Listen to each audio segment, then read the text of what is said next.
Southeast Radio's Business Matters with Carl Fitzpatrick.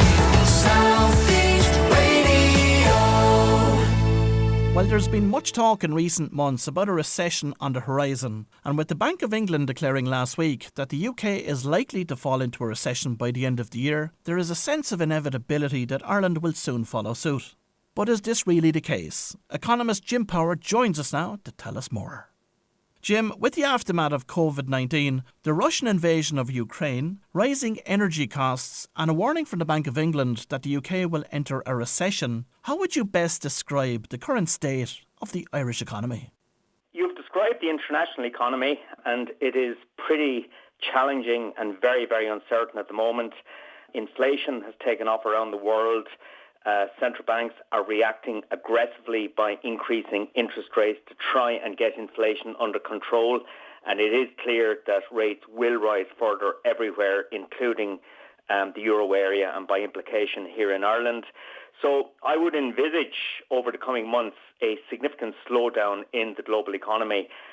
From an Irish perspective, there is very little evidence to date that this awful global backdrop is creating problems here. The Irish economy on most metrics is still growing strongly, as in tax revenues are strong. The labour market is still very strong. Some signs of slowdown emerging in certain areas, particularly in the construction sector. But generally, it appears that the Irish economy is largely immune to date to what's happening globally. And of course, it has to be said that the tool that most of the central banks intend on using to rectify some of these problems is actually raising the interest rates. In your opinion, is that the right decision to take? Well, there are variations in the answer to that question. In the United States, where demand has been incredibly strong, increasing interest rates quite aggressively is the right response, not least because President Biden and Trump before him injected massive fiscal stimulus into the US economy as COVID hit. So increasing interest rates to try and get demand and as a consequence inflation back under control is appropriate for the United States. It's a lot less obvious in the euro area that aggressive interest rate tightening is required because there is not excess demand in Europe, and in fact the European economy is relatively I won't say weak, but certainly is not booming ahead at the moment. So there are few indications that demand is out of control in Europe. The problem on the inflation front in Europe is not excess demand. It is because of those supply side pressures emanating firstly from COVID and more recently from the Ukraine war. Energy costs and food costs are particular drivers of inflation at this juncture. And the reality is that increasing interest rates will not bring gas prices down, for example. So I think the risk the European Central Bank runs is that, it is going to force a Eurozone recession over the coming months. And no guarantees that inflation will come back under control until we see the gas price situation rectify itself. And since the Russian invasion of Ukraine, of course, we've seen massive increases in fuel prices at the pump. But in recent weeks, I've seen those prices beginning to fall. Is that a trend that's going to continue in the months ahead, in your opinion? Well, the reason why oil prices are starting to come back down is because the oil markets are now factoring in global recession later in the year. And when you get global recession, when economic activity slows down, the demand for oil falls and prices are falling. So the oil markets are now anticipating a sharp slowdown in the global economy.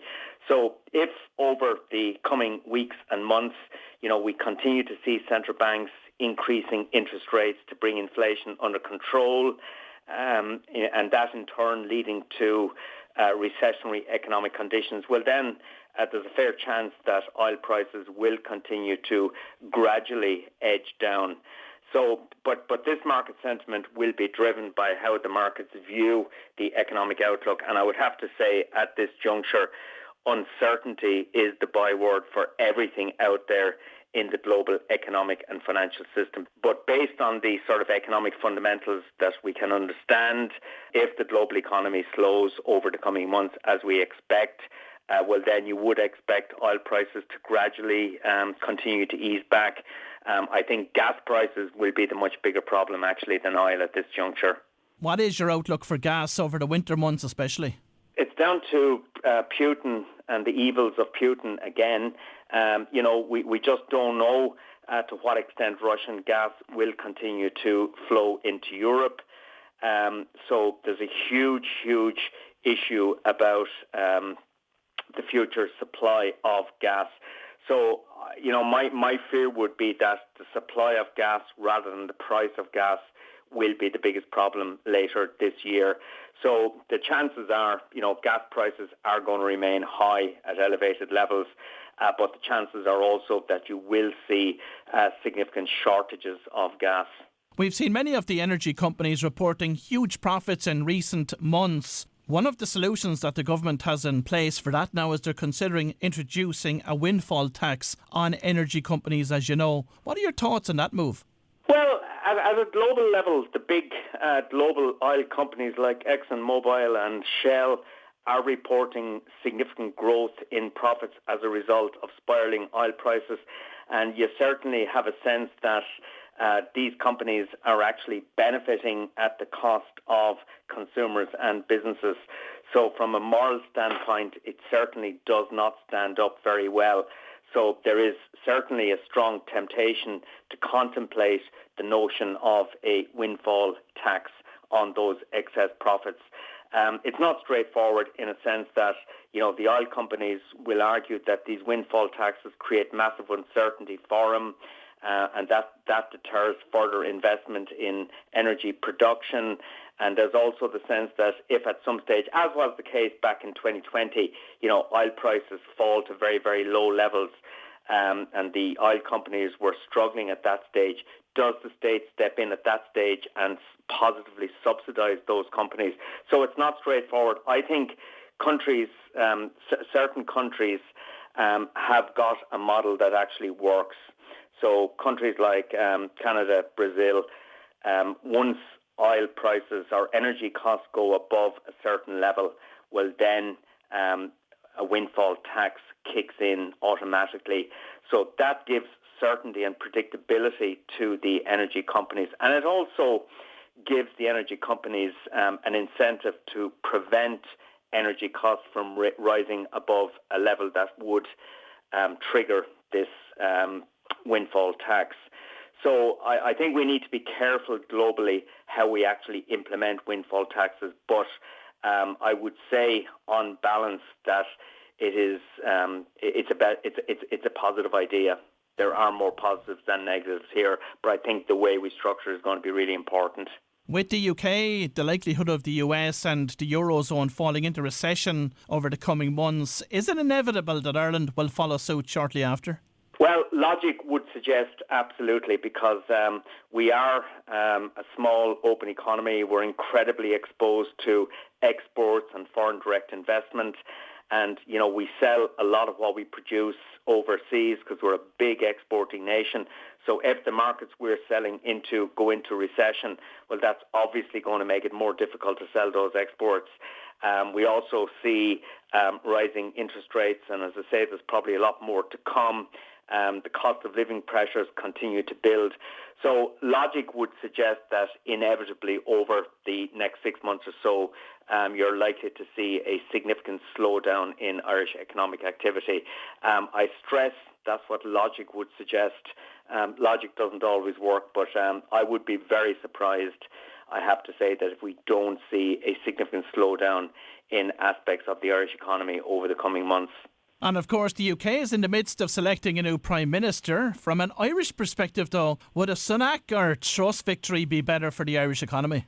I certainly believe, based on what we understand, that in a relative sense, Sunak would be a much better choice for Ireland. But this is all relative. It's clear Boris Johnson really didn't give a damn about Ireland. He didn't give a damn about anything really except holding on to power himself. I actually think Liz Truss will be worse than Boris. I think she will be more negative on many different fronts, and certainly I think it will be the worst possible outcome for Ireland. But Boris was bad for Ireland. Truss, I think, will be worse for Ireland. Sunak would be slightly less dangerous from an Irish perspective. But listen, we're dealing with a Tory party at the moment that has lost all sense of reality, because if they hadn't, they wouldn't have pushed ahead with the nonsense of Brexit in the first place and everything that has subsequently happened. So I think it's sort of Tweedledum, Tweedledee, but I would prefer on balance to see Sunak win the leadership, but that's very unlikely to happen. So I think we're going to be stuck with Liz Truss, and I think at that stage we'll be wishing for the days of Boris again. And Jim, on the topic of a US recession, what impact would that have on US multinationals investing further in Ireland? Well, if you got a US and indeed a global recession, the way corporations typically respond to that is through cost cutting, and given the globalized nature of those large multinationals, the possibility would be that the cost cutting would occur across the board. So I would feel a US recession could certainly do some limited damage to multinational investment in this country. But I still don't believe that a recession in the United States would force massive disinvestment from Ireland, because most of these corporations will try and look through the recession. Ireland is still, at least at the moment, a good place in which to invest and locate business. It is the only native English-speaking country in the European Union, with the exception of Malta. So that's important for American companies. And provided, actually, we maintain a pro-business environment in this country, provided we don't increase taxes, and provided we continue to offer a good investment environment for multinational companies, I think we should be okay. But, in answer to an earlier question, logic would suggest that a global recession will impact on Ireland, and the impact on the multinational sector is part of that overall impact. Inevitably, if US multinationals start to experience a slowdown in global growth, there's always the risk they start to cut costs. But I think Ireland will be relatively immune from that. Not totally immune, but certainly partly immune. And Jim, given the current challenges, what are your concerns and what's your outlook for SMEs here in Ireland? I'm worried about SMEs, I have to say. The problem, of course, with an SME is that there are just so many different types of SMEs, implying one person, implying up to 250 people engaged in all sorts of activities. Over 99% of companies in numerical terms are categorized as SME. They employ about 65% of private sector employment in the economy. They occupy every town, village, city around the country. So they're an incredibly important part of the local and national economies. They are experiencing difficult times at the moment, which will be made worse by a recession. Interest rates rising, energy costs rising, labour availability and the cost of labour is becoming a big problem. So SMEs are experiencing pretty dramatic increases in business costs at the moment, and so I would be concerned. And we've seen, in recent days, for example, Musgrave Group come out looking for government support for the SME retailers that are part of the retail grocery sector in this country. So, and I think there's justification for that, because as I say, all of their input costs have increased dramatically, and SMEs at the best of times, struggle with tight margins and so on. So I would hope that the budget on September 27th would pay a lot more attention to preserving employment in the SME sector rather than focusing on some sort of populist cost of living package. So specifically, Jim, what supports would you like to see in budget 2023 for SMEs? Well, I would like to see the 9% VAT rate for the hospitality sector and other parts of the economy being maintained indefinitely. I would like to see some efforts made to try and give a holiday on commercial rates to the smaller businesses. And I would like to see basically government standing up and recognising the importance of the SME sector to the economy and trying to make life as financially viable as possible for those businesses. But, the stuff they can do on the taxation side, the stuff they can do in terms of stuff like commercial rates, and if necessary, looking at pushing out tax liabilities further again. The problem in the SME sector, of course, is that many of them have just been emerging from the horror of COVID-19, and they're now being hit with all of the stuff that the Ukraine war has actually given rise to. So it's a pretty challenging environment, and I think government is really going to have to focus in on making sure that as many of those SMEs as possible remain viable. And Jim, finally, the era of low interest rates seems to be well behind us at this stage. How high could interest rates go over the coming years? It is clear that for the moment, the era of historically ultra-low interest rates has passed. The European Central Bank has increased interest rates by 0.5% last month in July.